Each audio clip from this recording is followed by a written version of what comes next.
కాంగ్రెస్లో వందల మంది సైనికులు ఉన్నారు. మీ వెనకాల ఉన్నారు? మా వెనకాల ఉన్నారు. రాజేంద్రనగర్ కాన్స్టిట్యున్సీ మొదలుకొని తెలంగాణ రాష్ట్రంలో ఉన్నటువంటి 119 నియోజకవర్గాలలో మంచి సైనికులను మేము తీర్చిదిద్దినాం. మేము కేసీఆర్ ఏదైతే చేసినటువంటి గడిల పాలనకు వ్యతిరేకంగా పోరాటాలు రాష్ట్ర వ్యాప్తంగా చేసినాం. ప్రతి కాన్స్టిట్యున్సీలో వందల మంది కాంగ్రెస్ సైనికులు ప్రజలకు అందుబాటులో ఉంటున్నారు. ప్రజలకు ప్రతి విషయంలో చేదోడు వాదోడుగా కాంగ్రెస్ కార్యకర్త కూడా పనిచేస్తున్నాడు. ఈరోజు ఈ మున్సిపాలిటీలు విలీనం అనేది సక్రమంగానే జరిగిందంటారా? మీకు సంబంధించేమో చార్మినార్ జోన్కి ఇవ్వడం, అట్లాగే జిహెచ్ఎంసీలో ఉండడం, మిగతాదేమో కాన్స్టిట్యున్సీలో కొంత భాగం షేర్లింగంపల్లి సర్కిల్కి వెళ్ళడం, ఇదంతా కరెక్ట్గానే జరిగిందంటారా? దీని మీద కొన్ని విమర్శలు కూడా ఉన్నాయి. వాస్తవంగా ఏంటంటే మొదలు కొన్ని చార్మినార్ జోన్ అనేది మా ప్రాంతాన్ని కూడా కలిపిరు. వాస్తవం. మేము దాని మీద వేం నరేందర్ రెడ్డి గారు గౌరవ సలహాదారు దగ్గరికి వెళ్ళి, ముఖ్యమంత్రి గారి దగ్గరికి వెళ్ళి మేము ముఖ్యమంత్రి గారిని రిక్వెస్ట్ చేసాం.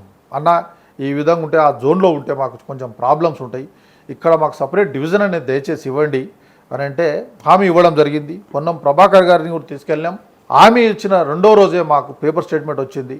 గతంలో వాళ్ళంతా ప్రతిపక్షాలు బురదలనికి ప్రయత్నం చేస్తే మేము క్లియర్గా చెప్పినాం. ముఖ్యమంత్రి గారు, రవాణా శాఖ మంత్రి పొన్నం ప్రభాకర్ గారు హామీ ఇవ్వడం జరిగింది. రాజేంద్రనగర్ జోన్ అక్కడ అవుతుంది, శంషాబాద్ జోన్ ఒకటి ఏర్పాటు అవుతుంది.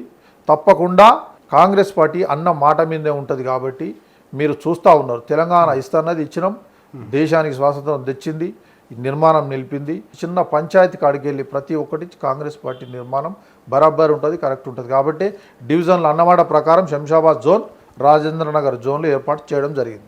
డివిజన్లు ఏదైతే ఏర్పాటు ప్రక్రియలో మీకు న్యాయం జరిగిందంటారా? మీ మున్సిపాలిటీలో కనీసం 2 మాత్రమే వచ్చినాయి, 3 రావాలని అడిగారు. లేదు, జనాభా ప్రతిపాదికన చూస్తారు కదా, 90 లక్షల లోపల ఉన్నారు. కాబట్టి దీంట్లో 40-45 వేల నుంచి ఒక కార్పొరేటర్ అంటే కూడా ఏం ఆసామాషి కాదు, ఈక్వల్ టు ఎమ్మెల్యే.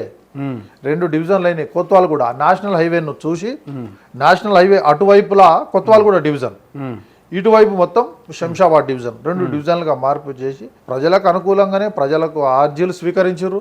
అభ్యంతరాలు ఏమన్నా చెప్పమన్నారు.